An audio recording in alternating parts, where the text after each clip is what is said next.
inside for me. Something sensual is from the bottom mystery.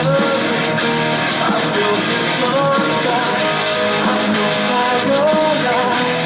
I have found heaven. There's 1,000 reasons why I shouldn't spend my time with you. For every reason not to be here, I can think of you. Keep me hanging on, feeling nothing's wrong inside your head. Never once have they ever probably looked inside the book and realized that they... This is, I couldn't resist this one. It's called Brock, You Teach Jehovah Lies. And I'm not exactly clear what that means. It could, well, there's no punctuation here, so you can just kind of fill in the gaps. Are they talking about Barack, the politician, or I think the guy's name is Barack, maybe. You decide. You teach Jehovah lies. This is just an indulgence of mine. I shouldn't be enjoying it so much, but nevertheless, I think it's funny. I hope you enjoy it. Not these guys too. Okay, this is for you watchtower toters. You understand me? If you're preaching the word of the Most High, where your Bible at?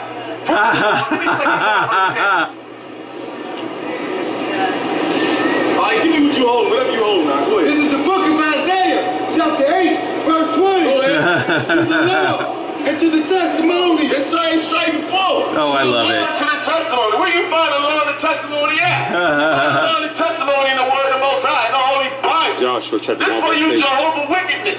I know you can hear and keep going. If they speak not according to this word. Say that again. If they speak not according to this word. If y'all are speaking not according to the word of the Most High, the Bible, go ahead. It is because there is no light in them. So cheese on that. Smile at that. There is no light in you so-called Jehovah's Witness. Understand that. Give me John 2 and 10. Bring it out now. 2 and 10. Bring it out.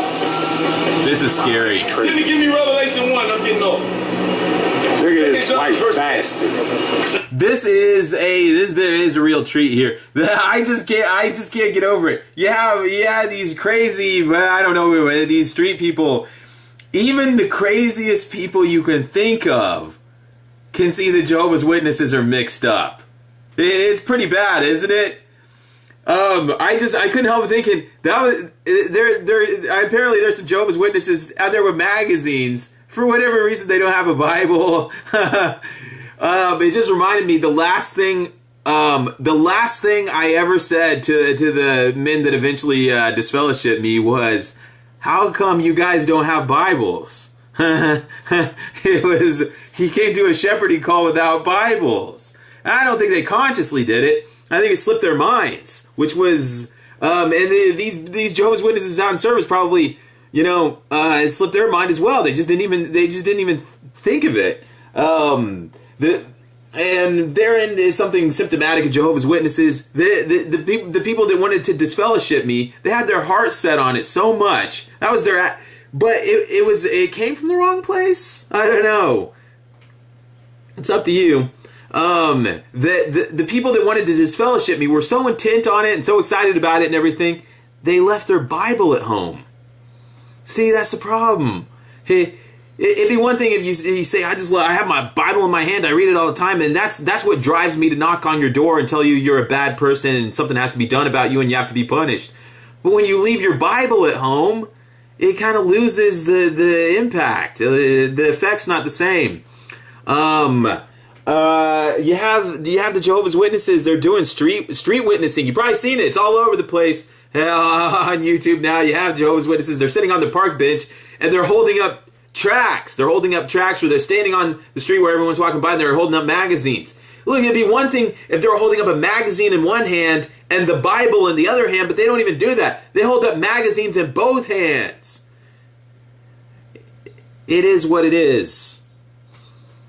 The Bible, they probably have one tucked away somewhere. Oh, it's in my book bag. Let me set everything down here. I'll dig it out of my purse. I just think it's very telling when even the craziest people you can think of are shaking their head about you and say, where did they lose their way? You have a homeless or whatever the thing going on here yelling at you with a megaphone that you're crazy. Even crazy people can see that you are crazy. Aristo Delkev. Jehovah will judge you no matter what you do, liar. And is the Prince video in which, boy, I didn't even really expound on anything in the video. I invited the viewer. You explain to me in what universe this makes sense, and it's okay.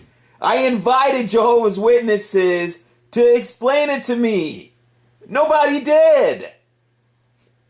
They just reverse it back to you and say, well, your time is coming. And look, that was your moment to shine. And nothing came of it. Well, oh, he had another one. Stay loyal to Jehovah and his son Jesus to receive the eternal life. You are deluged by Babylon the Great, the religious whore, mother of all whores, fake religions on earth. Yesterday, I watched how she prostitutes with the earth's kings. I saw the new king of Spain in Vatican. This is then the prediction of the whore of Babylon. You wonder how they do it. If you go to the movie theater and you watch Lord of the Rings or something like that, and it's a 3-hour long movie, and when it's over, you're like, that was exhausting. Wow, what a ride! But man, I feel wiped out. That'll last me for a month. How do they do that? This goes on. It's like they're living Lord of the Rings in their mind 24 hours a day. All this crazy stuff is going around in their brain. It's dangerous. Are they driving while all this is going on? All these crazy wars and it's happening in their mind. How do they get any work done? Are they effective at work? You do wonder what sort of productivity do they have in their daily routines when the dawn of the ages is unfolding in their minds. And, well, we just hope it's okay for them. I want to know why you own all these mini bath mat pictures of your own various kind. Bath mat? Oh, I think he means Baphomet. Oh, I don't own the pictures. See, that's the thing about computers. How it works is that you can look at things without them actually being in the room with you. You own all these bath mat pictures, yet you dare pick on a Christian book. Oh, sorry. Oh, my collection of bath mat pictures precludes me from picking on a Christian book. You're picking on a naked Adam, as if naked Jesus wasn't perfect, so had to wear clothes. This video is petty. Where are your good points in other videos? Or should I say I haven't seen one yet? Oh, burn. Hey, you pick on Prince. How about people in Maui saying Oprah has 3 homes there? On a packed little island. Others wish she would share more locally with dirt poor broke natives. Armageddon is proven by the Bible to be another flood. The rainbow's promise is about rain, nor being global rain. It's not about continents getting baptized under. What? Wow! That means Prince will have no mansion in it if he evacuates so he doesn't drown in it. And no one is going to build him one after Armageddon. Your yelling at him is like trying to push him out of it. And I agree with your bets you mention on betting on. But the question is, whatever happens to marriage? It gets a divorce, but you don't hear who cheated, who fornicated, who got DF'd. But you know it wasn't Prince. By the way, many of you are very dumb and ignorant that 200 years blacks have been naming grandpa and grandson. They named them their min Prince. I learned that from MJ. Oh, I learned that from the MJ Prince? Oh, Michael Jackson, yeah. Yeah, yes, Prince's name is Prince. It's not a stage name. And MJ named Prince Michael. Aside from that, I'm sorry I couldn't follow you. That was nutty. You're nuts, man. Oh, I like it though. Vandelay Industries. Congrats on solidifying the faith of every JW you appeared like this in front of. Frightening kids that will remember the evil apostate, giving them the persecution complex that keeps them going. Honestly, you did more to confirm what they are being taught than the convention. Ridiculous. Wait, you're saying that there aren't pedophiles sitting by children at the conventions? This is what is amazing to me. This is the amazing phenomenon. And this is just one small example here. I've received dozens of comments to this effect. They're not pissed that there's pedophiles associating with children. They're pissed that somebody is talking about it. Oh, how rude. Or yelling about it. Whatever. I mean, you're not going to be heard if you don't yell, right? If you stand there holding up a piece of paper where they just walk past you, right? You got to talk out loud to be heard. Correct? Because Jehovah's Witnesses, they're just gonna put their sunglasses on and walk right past you, right? There's pedophiles in the mix with kids, and the elders don't tell you who the pedophiles are. They know if somebody's a convicted pedophile. They're not gonna tell you. They're not gonna. That's a secret, right? I'm saying, well, be aware. There's pedophiles. You're taking your kids into a building. There's pedophiles in the building, and you're mad at me for telling you about it because it's out of place. It's too loud. It's too much. You think a kid seeing a weird man for 2 seconds is worse than being around pedophiles all the time? Huh?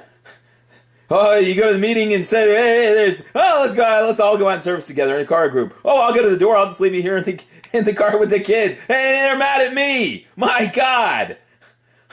Ay. Well, let's see what else is going on up here. He's not finished. And he was just very bent out of shape about me reporting that they're not denying.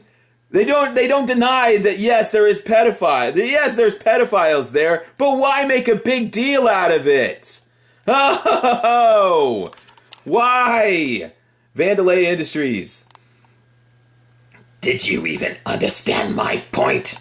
Your juvenile need to publicly prove you don't give a shit. No, I do give two shits. That's why I'm there. If I don't give a shit, I wouldn't say anything. Just like you. You don't give a shit. If children are abused or put in terrible situations or around people that potentially could hurt them, you don't give a shit. Because the only thing that motivated you to type anything was when somebody raised their voice and said, wait, what the hell is going on here? This is wrong. This is insane. This is not okay. And instead of saying, oh, it's high time somebody said this is not right, this is the impetus that drives you to finally get on your keyboard and type something.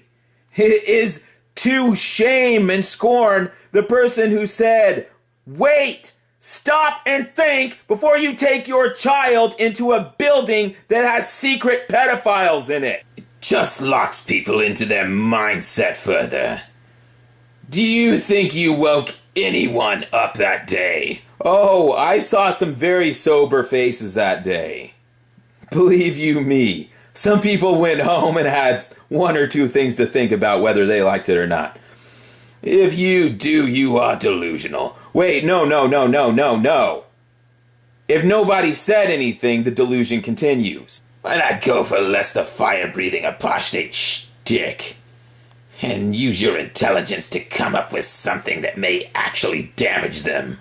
I don't want to damage Jehovah's Witnesses. My priorities have changed when I realized, wait, Jehovah's a trigger word. There's no such thing as a Jehovah.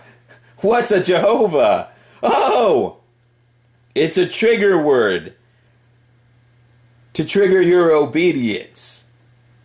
And when your priorities change and you realize there is no great grand scheme going on, that's why these things are allowed to happen. Something bad happens to a child, they say, well, Jehovah has one true people on earth. Who else is doing the preaching work? We're so close to the end. Once you realize there is no end, there is no organization, there is no...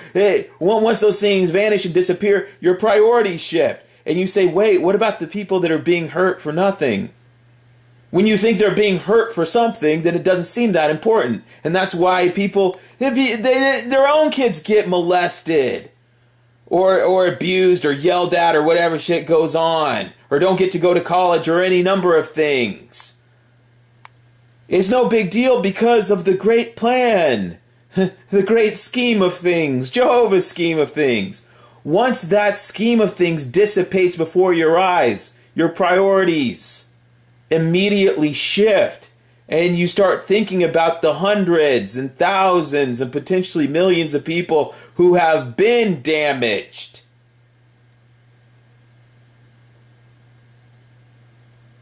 You think I bring up child molesters at conventions and meetings because it's fun? Because it's pleasant to talk about? Because I don't find it awkward or slimy or creepy? This is not pretty. This is not fun for people. This doesn't make people feel good. I'm not trying to damage anyone. I'm trying to stop potential damage happening to people. It's the opposite. Do you understand that? And boy, do you have the time and effort and energy and resources to sit down and do something about it. You're going to sit there and type a fucking paragraph, 2 paragraphs, 3 paragraphs, it keeps going. Why don't you type a paragraph to someone else instead of typing it to somebody who already gets it? It's not the presence of evil that's a failure. It's the failure to deal with it as such. Whatever.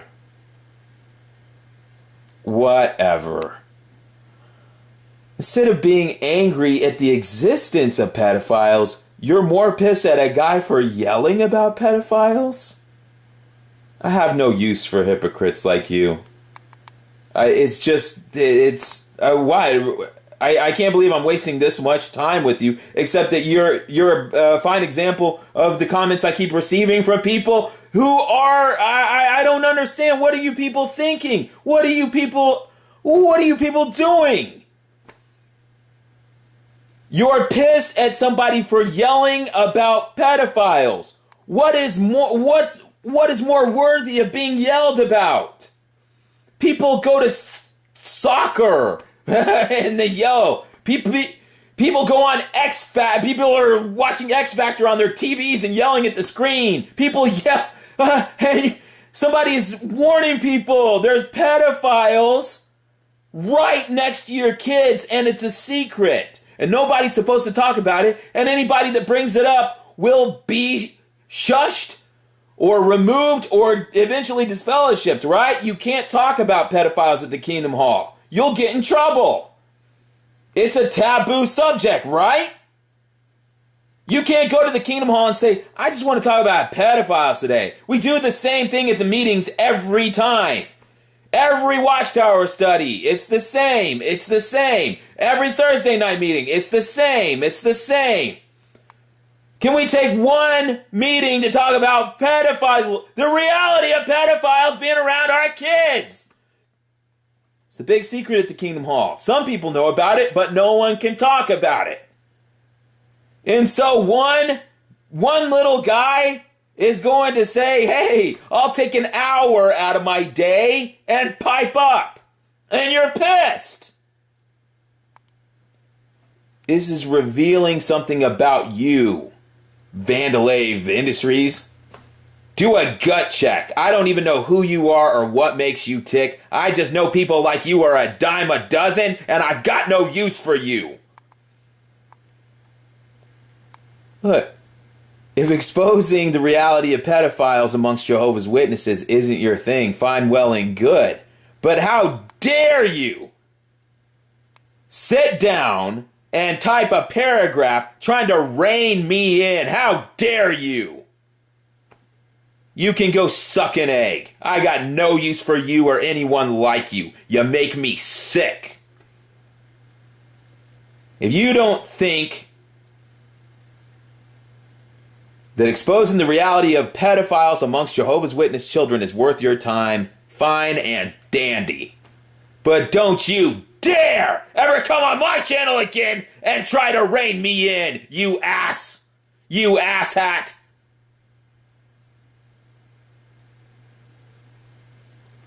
Go take a flying leap into a pile of shit.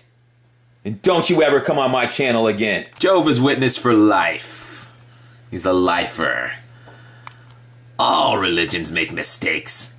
Some are just more eager than others. However, any organization that makes a prediction with an exact date that fails should be called a false prophet. Huh. Oh boy, this guy does not know his history books.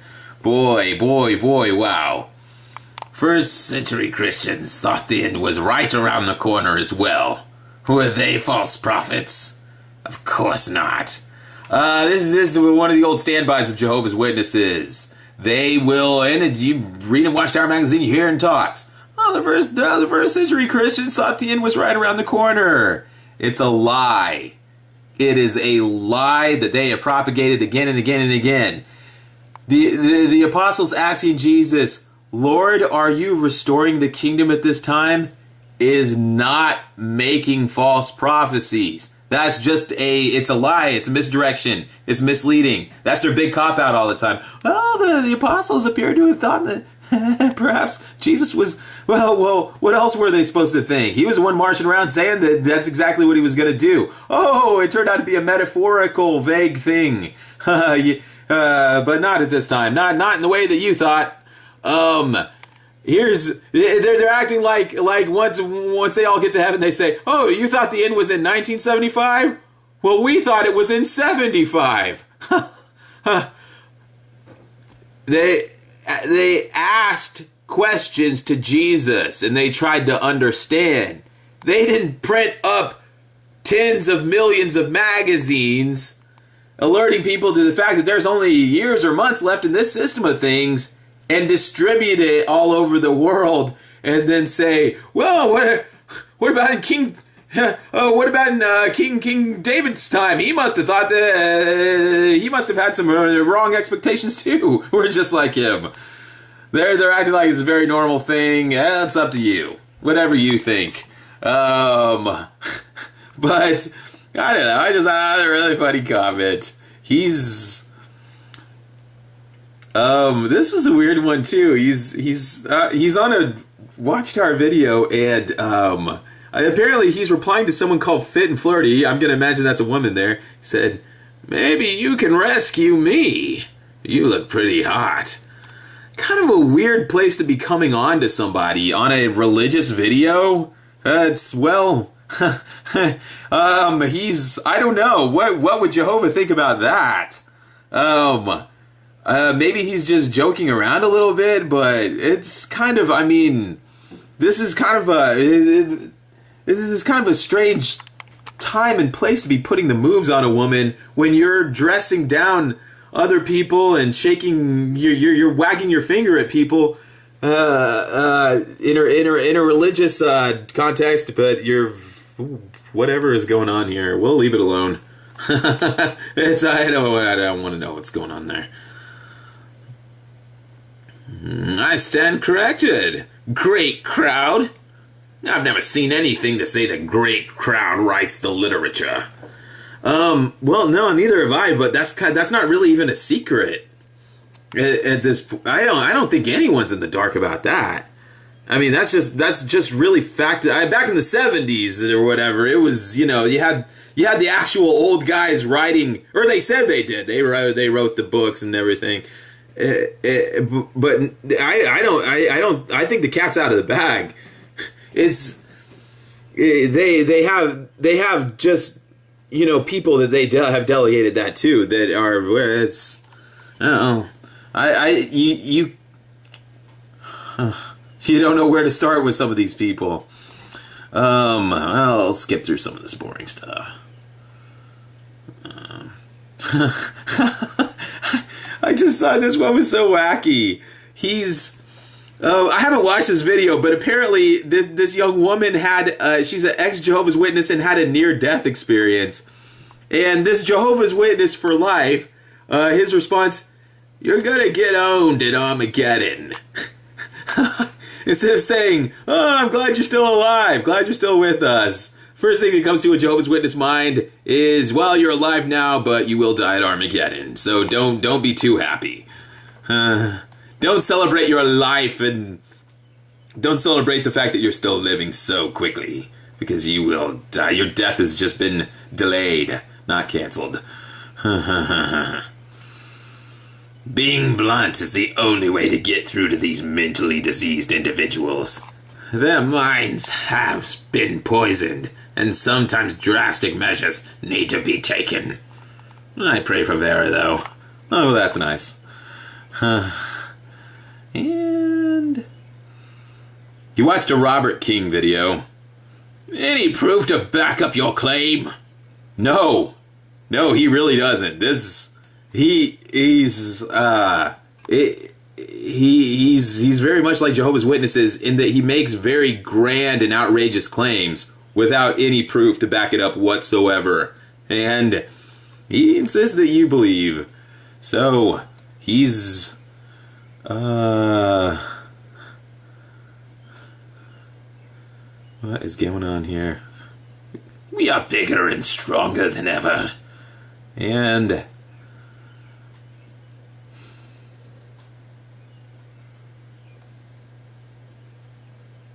He liked an Idaho prison fight? Okay, that's pretty dark.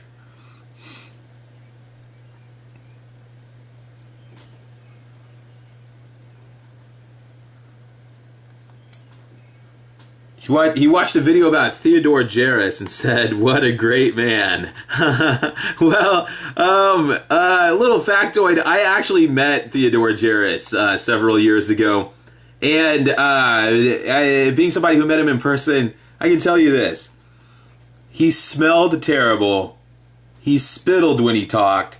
And the other thing is, he had the reputation of not knowing somebody's name, but still punishing them. Like, if he saw a waiter or something he didn't like, he would call an elder and point at the person and have the person reprimanded or some punitive measure taken against them without ever meeting the person or know. If somebody walked past him in the hallway, he gave him the wrong look or whatever, he would walk past them, tap an elder on the shoulder, point at them, and have them receive some sort of discipline. But he's a great man. And just a little drop in there. We are hated everywhere, just as the Bible prophesied. Soldier Boy fights a fan? You liked that? Why would a Jehovah's Witness like a ghetto? He's liking all these videos. He's not just it'd be bad enough if you were just watching these videos. He's liking them. He's supporting them. Ghetto street fight? Gangsta fight. He keeps watching best fight. He's watching street fights. People walking out into fields and fighting. Did you never read? Anyone loving violence, my soul certainly hates. Jehovah said he certainly hates the people that watch the sort of thing. You're not just it's not just like you accidentally came across one or two of these. He watches these incessantly. This is his bread and butter. Another debate. It's like bowling. Line them up and knock them down. This is what you view as ministry? Knocking people down? When I was in Pioneer School, they admonished us not to engage in debating people because we're supposed to be helping people, not arguing with them. When you're arguing with somebody, it's an ego thing, right? Because arguing with somebody isn't helping them. You're a dangerously and sadly mixed up, twisted person. I haven't done an investigation, but I know that crap is not biblical. And well, it goes on for pages here. I won't keep wasting your time, friends, but Jason Thickpenny video. You have to look at the context. When he said he would raise it up, he was referring to the Father. I don't want to hear anybody talk about raising it up. Once somebody has said, I want to raise it up, that's where I exit the conversation. He can only do what he sees the Father do. Man, I'd love to debate some of you clowns one-on-one.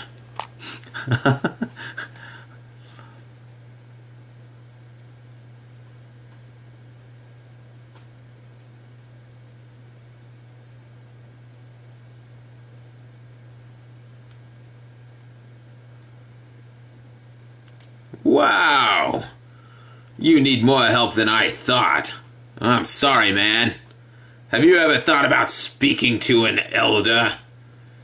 Please don't give up.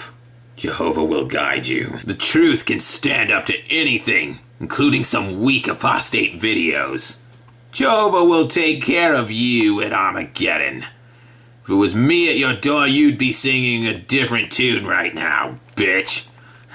He wants to engage Jason Thickpenny at a door. And have a ghetto street fight. And, well, we hope it happens someday.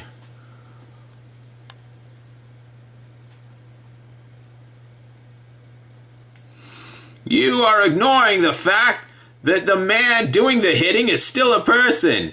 He's talking about this is the video we're talking about. Watchtower magazine. A woman get her ass beat by her husband, and the woman who's studying with her says, "Well, he's a person too, right? Who's trying to be the Christian here, you or the man hitting you?" And hell, it is what it is. But the Jehovah's Witness for Life just wanted to chime in and agree with the Watchtower that this bitch was ignoring the fact that the man who was hitting her in the face is still a person. Have you even considered what's going on in his mind to push him to this point? Did she take time to reflect on that when she was getting her face punched in? Well, I think we see who really dropped the ball here. It was a woman who got bashed in the face. While she was getting punched in the face, she didn't stop to take a moment to reflect on Watchtower's advice to try to entice him into the truth by letting him beat her. And after 17 years, it worked. After 17 years later, he finally said, "I've come around." And it worked. It only took 17 years. Read my response, please. It's because we have the truth. Please read before you post next time. It is clear by your ghetto mentality that you are lacking in education. Typical of worldly people. He knows a lot about the ghetto from ghetto street fights.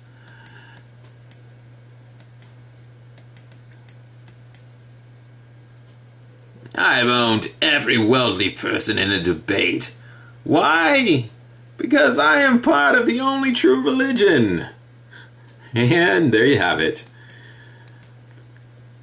1914 is in the Bible, you morons. I want you to ignore the fact that he is... Forget the morons part. 1914 is in the Bible. 1914 is in the Bible. One more time. 1914 is in the Bible.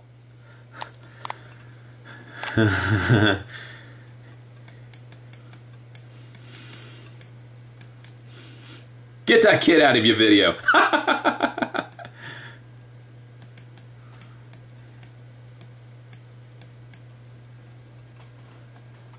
You are on here talking and pretending to be happy. Oh, that's the pretending to be happy. But I suspect it is all just an act. We're great actors on YouTube. We pretend to be happy even though life is hell. Life is hell when you have the freedom to do whatever you want.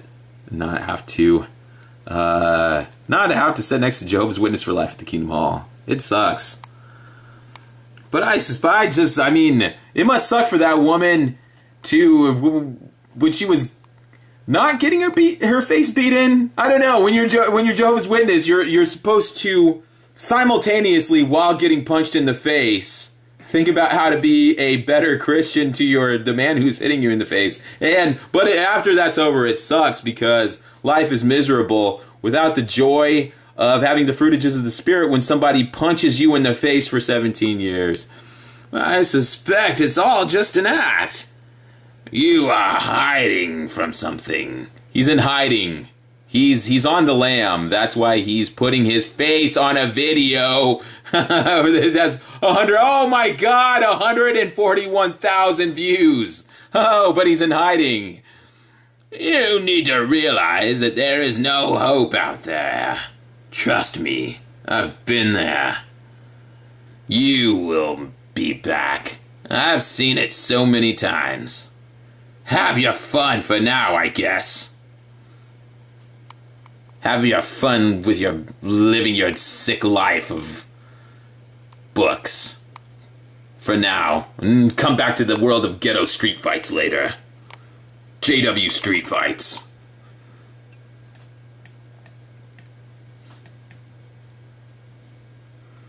No, we are not! This is what the apostates want you to believe. They have fallen out of favor with Jehovah. Of course they will want to mislead everyone. This is something that's been around for a very long time, and it's never made sense. This goes back to the 80s with me. At virtually every convention, there was apostates standing out front. And they had placards, and they were handing out magazines and brochures. And I remember it was something that was brought up from time to time. People would talk about it, Kingdom Hall out service, apostates. Well, they want to mislead everyone. And even as a kid, I couldn't understand it. I didn't spend a lot of time thinking about it, but it just didn't make sense. They would say that the person was bitter or angry or vengeful because they got put in their place by the elders or they got disfellowshipped. And that's why they're angry at Jehovah. And that's kind of a stretch in itself. You say, well, they're going to throw away their eternal life over, I mean, why? It isn't worth it. Even if you're disfellowshipped, you can get reinstated and live forever, right? Well, they're just very prideful and bitter. And that's why, but even that, you have to make the jump to, they would immediately make this transition into, well, they want to take people down with them. And it's this huge jump and there's no segue. There's nothing in between there. It's like, okay, they were arrogant, but then you make this huge leap to, they're on a suicide mission to take out as many people as they can. And it doesn't seem like normal human behavior. Whoa, well, that's where the mentally diseased part comes in. I think that's where Watchtower calls it satanic hydrophobia. I think that's why they needed to tack that on at the end, because the natural, where you go to after that is just naturally saying, wait, that doesn't, I mean, it just, like, immediately there's a shelf that falls off in your mind where they go from, well, they disobeyed the elders. Oh, and they want to kill everyone. They're trying to very clever and they're very deceitful. They just want lots of people to die. They just want that death and everything. And you're like, oh, but I've never heard in a Jehovah's Witness conversation? Is somebody just being honest or maybe open-minded enough to say, well, there are people that used to be Jehovah's Witnesses, but they just don't want to, they don't believe in Jehovah anymore, or they just don't see things the way we do anymore. And they really object to it. Maybe too much. Maybe they have a hang-up about it, but they really just don't believe in Jehovah. They always say, oh, they know what's going on. They just want people to die. Death. They're obsessed with death. They love it. They're trying to stop people from getting eternal life. And, you know, it'd be a little more convincing if maybe they just said, they used to be Jehovah's Witnesses, but they stopped. And they don't think other people should be Jehovah's Witnesses either. They just feel that way. Maybe they're wrong. Maybe they feel too strongly. Maybe they talk too much. But they are very genuine in how they feel. Well, they're completely wrong, but nevertheless, they don't see things the way we do. They disagree. They are possibly in the wrong. Maybe we're wrong. Maybe they're wrong. Who knows? I guess we'll find out at Armageddon. But no, they're on suicide missions. They're kamikazes. And they just kill. By the way, this man's not my understanding is this man is not a Jehovah's Witness. It's amazing that people in Christendom can also become apostates. And the Jehovah's Witnesses are serious about this. They say instead of... well, you're an apostate. Anybody that knows about Jehovah's Witnesses and wants to confront Jehovah's Witnesses is an apostate. And that's why they don't want... They'll group them in with the apostates and they'll say, well, wait, why can't you talk? Now, you say you can't talk to apostates because that would be betraying Jehovah even if you're going to debate them. But why can't you debate me? Well, you're an apostate. This silly man with a beard. He's so ridiculous. Ginger with a beard. Come on. What's he wearing a trench coat for? What is he going on a shooting spree? Is he in a trench coat mafia? He's from the Stockport Evangelical Church. And good man. Good man. And he's very English looking, isn't he? Though, too much. He looks like somebody would be on Masterpiece Mystery. I love it. I love that show. And he looks like he just, I don't know, he just has that PBS feel to him. He looks like he could be not a news anchor on BBC, but a, on location reporter. Yeah, he has that look.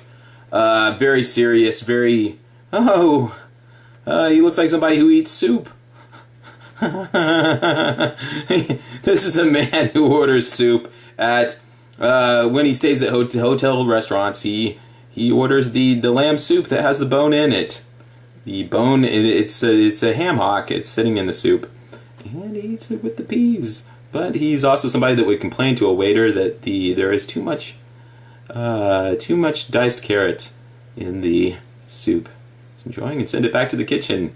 Waiter will bring him back and he will leave a modest tip, but he was nothing excelling. He found nothing excelling in the experience at the restaurant, and he will complain to the manager, not in a grandiose fashion, but he will write a note, and his wife will bring it down to the hotel clerk upon checkout, reprimanding the waiter and advising the chef to not get so carried away. Diced carrots. He gets in his Yugo, gets in his hatchback, and drives to his English home, again, where he will sleep on linen sheets and set his alarm clock for the morning. Good man. So one thing I was just wondering about is, what if somebody doesn't want to watch ghetto street fights? What if somebody's... You think people should be like you, but what if somebody says, I don't want to be around people that watch street fights, and then are not even smart enough to know that the people they are chastising on YouTube can click on their channel and see... You don't even have the capacity to hide what you're doing. It's pretty easy. You just push a button. You don't even have the presence of mind to hide your sin, but before blasting other people for not living the same life as you. Do you think this man wants to sit next to somebody that's watching Soulja Boy beat up one of his fans? You think this man wants to be in a religion where Prince is suing his fans, his own fans? Well, these people fighting their fans, suing their fans, when their fans put in jail. You think this man wants to be in your world? Why? What would you think this man wants to be around you for eternity? Where you're talking about people like they're bowling pins that you're gonna knock down? Hell, he is. And you're a lifer. He can't get away from you. Hell, this poor guy. He's just trying to survive it all. He's just trying to get through life, and he's got this guy to deal with. He's one of the day he's gonna jump out from around the corner. This guy's gonna be standing there. This is what this guy probably has to go to bed at night thinking about. That one day this guy's gonna jump out of a tree and be there.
This is, I couldn't resist this one. It's called Brock, You Teach Jehovah Lies. And I'm not exactly clear what that means. It could, well, there's no punctuation here, so you can just kind of fill in the gaps.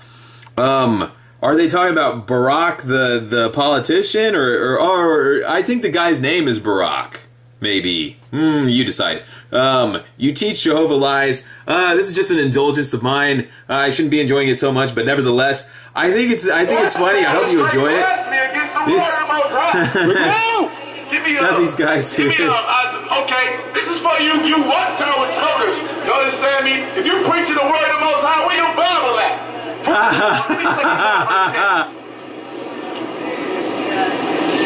Alright, give me what you hold, whatever you hold now. Go ahead. This is the book of Isaiah, chapter 8, verse 20. Go ahead.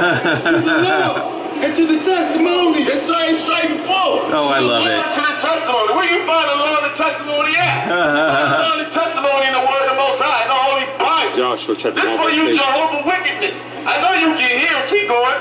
If they speak not according to this word. Say that again. If they speak not according to this word. If y'all are speaking not according to the word of the Most High, the Bible, go ahead. It is because there is no light in them. So cheese on that. Smile at that. There is no light in you so-called Jehovah's Witness. Understand that. Give me John 2 and 10. Bring it out, huh? 2 and 10. Bring it out. This is scary. Give me Revelation 1. I'm getting old. Look at this white bastard. This is a real treat here. I just can't get over it. You have these crazy, I don't know, these street people. Even the craziest people you can think of can see the Jehovah's Witnesses are mixed up. It's pretty bad, isn't it? I couldn't help thinking that was apparently there's some Jehovah's Witnesses out there with magazines. For whatever reason, they don't have a Bible. It just reminded me the last thing I ever said to the men that eventually disfellowshipped me was, how come you guys don't have Bibles? It was, he came to a shepherding call without Bibles. I don't think they consciously did it. I think it slipped their minds, which was, and these Jehovah's Witnesses out in service probably, it slipped their mind as well. They just didn't even think of it. And therein is something symptomatic of Jehovah's Witnesses. The people that wanted to disfellowship me, they had their heart set on it so much. That was their, but it came from the wrong place. I don't know. It's up to you. The people that wanted to disfellowship me were so intent on it and so excited about it and everything, they left their Bible at home. See, that's the problem. Hey, it'd be one thing if you say, I have my Bible in my hand, I read it all the time, and that's what drives me to knock on your door and tell you you're a bad person and something has to be done about you and you have to be punished. But when you leave your Bible at home, it kind of loses the impact. The effect's not the same. You have the Jehovah's Witnesses. They're doing street witnessing. You've probably seen it. It's all over the place on YouTube now. You have Jehovah's Witnesses. They're sitting on the park bench and they're holding up tracts. They're holding up tracts where they're standing on the street where everyone's walking by and they're holding up magazines. Look, it'd be one thing if they were holding up a magazine in one hand and the Bible in the other hand, but they don't even do that. They hold up magazines in both hands. It is what it is. The Bible, they probably have one tucked away somewhere. Oh, it's in my book bag. Let me set everything down here. I'll dig it out of my purse. I just think it's very telling when even the craziest people you can think of are shaking their head about you and say, where did they lose their way?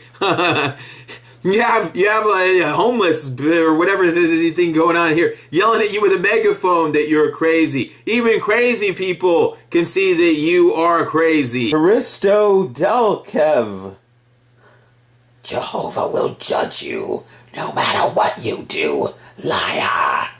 And is the Prince video in which, boy, I didn't even really expound on anything in the video. I invited the viewer. You explain to me in what universe this makes sense, and it's okay. I invited Jehovah's Witnesses to explain it to me. Nobody did. They just reverse it back to you and say, well, your time is coming. And look, that was your moment to shine. And nothing came of it. Well, he had another one. Stay loyal to Jehovah and his son Jesus to receive the eternal life. You are deluged by Babylon the Great, the religious whore, mother of all whores, fake religions on earth. Yesterday, I watched how she prostitutes with the earth's kings. I saw the new king of Spain in Vatican. This is then the prediction of the whore of Babylon. You wonder how they do it.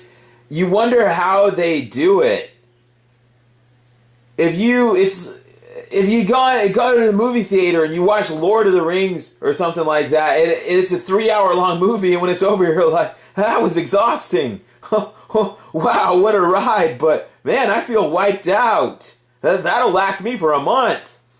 How do they do that? This goes on. It's like they're living Lord of the Rings in their mind 24 hours a day. All this crazy stuff is going around in their brain. It's dangerous. Are they driving while all this is going on? All these crazy wars and it's happening in their mind. How do they get any work done? Are they effective at work? You do wonder what sort of productivity do they have in their daily routines when the dawn of the ages is unfolding in their minds. And, well, we just hope it's okay for them. I want to know why you own all these mini bath mat pictures of your own various kind. Bath mat? Oh, I think he means Baphomet. Oh, I don't own the pictures. See, that's the thing about computers. How it works is that you can look at things without them actually being in the room with you. You own all these bath mat pictures. Yet you dare pick on a Christian book. Oh, sorry.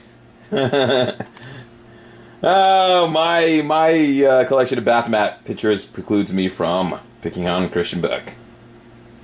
You're picking on a naked Adam, as if naked Jesus wasn't perfect, so had to wear clothes.